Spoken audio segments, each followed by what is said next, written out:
The day I found out my son wanted me dead. I was standing in my own kitchen, still wearing my coat, holding a bag of groceries I'd bought to make his favorite meal. I'd come home early from my doctor's appointment, the blood pressure check that my wife used to drag me to every 3 months, and that I'd kept going to alone for the 7 years since she passed, out of habit more than anything else. The specialist had finished early. I thought I'd surprise my son and his wife. Maybe have dinner together for once. It had been a while since the three of us sat around a table without the air feeling heavy. I heard them before I even got to the kitchen doorway. My son's voice, low and careful, the way he used to sound when he was a teenager hiding something. His wife, clipped, efficient, the way she always was when she'd already made up her mind about something. I stopped. I don't know why exactly. Some instinct older than thought. Birchwood has a memory care wing now, she was saying. Dr. Haverstock says all it takes is one referral and a supporting assessment. It doesn't even need to be his regular GP. He's not losing his mind, my son said. He doesn't need to be. He needs to appear to be. There's a difference. I stood there with my bag of groceries, pork tenderloin, baby potatoes, a bunch of parsley he probably wouldn't have noticed, and I stopped breathing. And the power of attorney? My son asked. Once he's admitted and classified, it triggers automatically under the existing documents. The house, the portfolio, the pension transfers, it all moves within 60 days. There was a pause. I heard the scrape of a chair. What about Aunt Helen? He asked. She'll ask questions. Let her.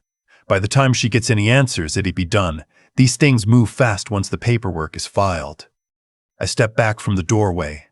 Quietly, the way you move when you're trying not to disturb something dangerous. I went back out the front door, closed it behind me without a sound, walked to my car, and sat there for 20 minutes staring at my neighbor's sprinkler going back and forth across the lawn in the early evening light.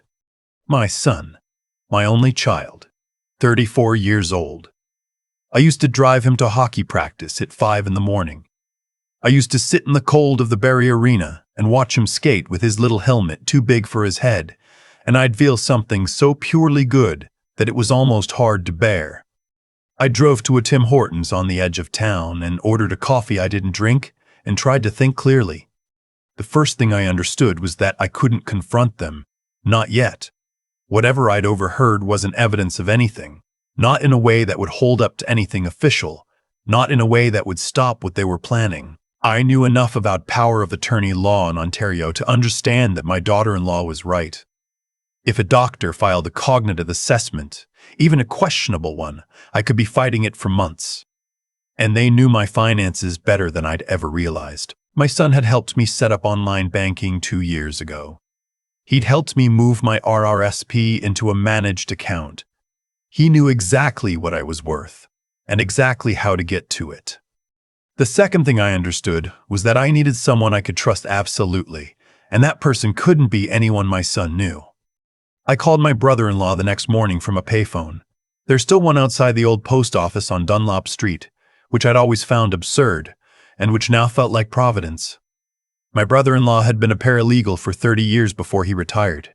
He was also, more importantly, the kind of man who kept his mouth shut. I told him everything. When I finished, he was quiet for a moment. Then he said, "Don't go home tonight. Where are you?" I told him, "Go to the Holiday Inn on Bayfield. Pay cash. Do you have cash on you?" I had about $200 in my wallet. "That'll do for now. Don't use your debit card.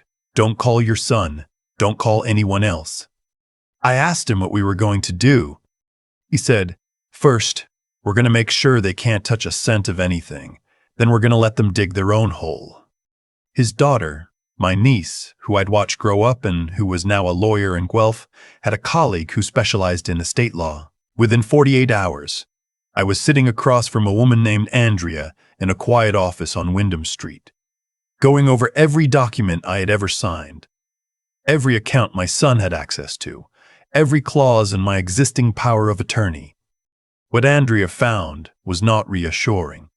The POA I'd signed 8 years ago, when my wife was still alive and we'd done it together as routine planning, was broader than I'd realized. My son was the named attorney, There were conditions, yes, and capacity had to be formally certified, but Andrea said that what I described overheard in the kitchen suggested they'd already identified a compliant physician. She said these situations moved faster than people expected, and that surprise was the whole strategy. We spent 4 hours that day making changes. We revoked the existing POA and drafted a new one, naming my brother-in-law and Andrea jointly. We restructured 2 of my accounts. We set up a flag with my bank, which took a phone call in about 20 minutes, so that any unusual access attempts would require a secondary confirmation that went to a separate phone number my son didn't know existed. Andrea was direct about what I was dealing with. She said that what they were planning likely constituted fraud and elder abuse under Ontario law, but that the challenge was documentation. She said if I could get them to commit their plan somewhere it could be recorded, we would have something that could actually stop them and potentially result in charges. I asked her what that would look like in practice. She looked at me carefully. How steady are you? I told her I'd been steady my whole life and didn't intend to stop. She said, then you're going to have to give them a reason to believe they're winning. I went home the next evening. I let myself in, put my coat on the hook, and called out that I was back. My son came out of the living room with a look on his face I recognized from when he was a child. The look of someone composing themselves before they had to explain something. He gave me a hug, which was slightly longer than usual. His wife came in from the kitchen and asked if I'd eaten. I said no. She made pasta and we all sat at the table and talked about almost nothing for an hour, and I ate every bite and washed my plate afterward and said I was tired and went upstairs. I lay in the dark and thought about what I was going to have to do. The setup took 3 weeks. I started to act confused, not dramatically. I wasn't performing for a soap opera. Just small things, consistent things. I left my keys in the wrong spot. I repeated a question I'd asked 5 minutes before. I lost track of what day it was in the middle of a conversation. I mentioned my wife in the present tense once, then caught myself and looked briefly uncertain. I let a bill sit unpaid for longer than usual and then made a small worried comment about it. It was the most sustained and deliberate thing I had ever done in my life. Every night I went upstairs and I was completely myself in the silence of my room, and every morning I went downstairs and I was the person they needed me to be. I watched my daughter-in-law watching me. She was careful not to show anything, but I could see the calculation behind her eyes. She started offering to help me with things I'd never needed help with. She started gently steering me away from certain conversations. She mentioned once, very casually, that a friend of hers had found a wonderful facility for her father. Wonderful place, really wonderful. And wouldn't it be nice eventually to have that kind of support? I said it sounded lovely. I looked a little tired and uncertain when I said it. My son said nothing during that conversation. He looked at his plate. I noticed that too. The call I was waiting for came on a Tuesday afternoon. I was in the kitchen when I heard my son step out the back door. The same instinct, I suppose, that had made him go to the kitchen that first time when he thought the house was empty.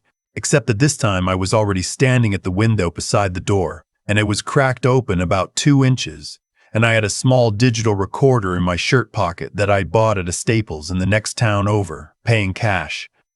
I heard him say, "She set up the appointment, Thursday at 2, Dr. Haverstock." A pause. He's been showing enough that it'll hold up. Forgetting things. Confused about dates. She keeps notes every time it happens. Another pause. The original POA is still valid until we file the new assessment. After that, it's 60 days to full transfer. She says there's no realistic way to contest it once the medical record is established. Pause. Dad doesn't know any of this. He thinks she's just being helpful. I stood in my kitchen and breathed. In and out. I thought about 5 in the morning at the Barrie Arena and a small boy on skates who used to look up at the stands to see if I was watching. I was always watching. I walked back upstairs and called my brother-in-law. The next morning, I was in Andrea's office with the recording by 9 o'clock. She listened to the whole thing twice. Then she sat back and said, "This is fraud. This is elder abuse. And this is enough." She picked up her phone. What happened after that moved more quickly than I expected, and yet also with a strange slowness, the way serious things always feel, like you're watching them from somewhere slightly outside yourself. Andrea had a contact at the Ontario Provincial Police's Financial Crimes Unit. She also had a colleague who dealt specifically with elder abuse cases. Within 2 days, they had spoken with Dr. Haverstock, whose willingness to file a false cognitive assessment turned out to be considerably less solid when confronted by people with badges. He cooperated immediately and completely. Whatever arrangement my daughter-in-law had made with him, it evaporated very fast when he understood what he was actually being asked to participate in. My son and his wife were interviewed formally on a Friday. I was not there. I had agreed with Andrea and the officers that I would stay at my brother-in-law's house for those 2 days, which I did. I sat on his back deck and watched the trees and drank tea and didn't say much. My brother-in-law sat with me most of the afternoon. At some point he said, "You all right?" I thought about it honestly. I said I wasn't sure yet. He nodded. That's the right answer. The charges came about 3 weeks later. Elder financial abuse, attempted fraud, and conspiracy to commit fraud are not minor matters under Ontario law. My daughter-in-law, who had clearly been the architect of most of this, faced a more serious exposure. My son, it emerged, had been somewhat less involved in the mechanics of the plan than I'd feared, which was both a small relief and not, in the end, a comfort. He had known. He had known. He had not stopped it. That is its own kind of thing to carry. My son called me the night after they were interviewed. I let it go to voicemail. He left a message that I've listened to twice and don't intend to listen to again. There was crying in it, an explanation, and something that was probably an apology, though it wasn't quite shaped like one. I called him back 3 days later when I was steady. I told him I'd retained a lawyer, that I would not be discussing anything without her present, and that the house was no longer available to him or his wife. I said it in the same tone I'd used when I told him 30 years ago that he was old enough to be accountable for his choices. He was quiet for a long time after that. Then he said, "Dad, I'm sorry." I believed him in a way. I also understood that being sorry is not the same as not having done it. My sister-in-law Helen, true to form, called me about a week later. She heard something through the family. She was upset and full of questions. I didn't have energy to answer in full. I told her I was fine. I told her I'd explain more when I was ready. She said, "Are you eating?" I told her I was. She said, "Good. Come for dinner Sunday, don't argue." I went for dinner Sunday. Her pot roast was the first meal that tasted like something to me in about a month. I've made some changes since then. The house is mine outright, always was in fact, and I've had it reviewed by a real estate lawyer to ensure no claims can be attached. The estate plan is now held jointly by my brother-in-law and Andrea and reviewed every 2 years automatically. There's a file in my safety deposit box at the credit union that contains copies of every relevant document, along with a letter explaining what happened and what to do if it happens again. My son's case is still working through the court process. I don't follow it closely. My lawyer keeps me informed of what I need to know.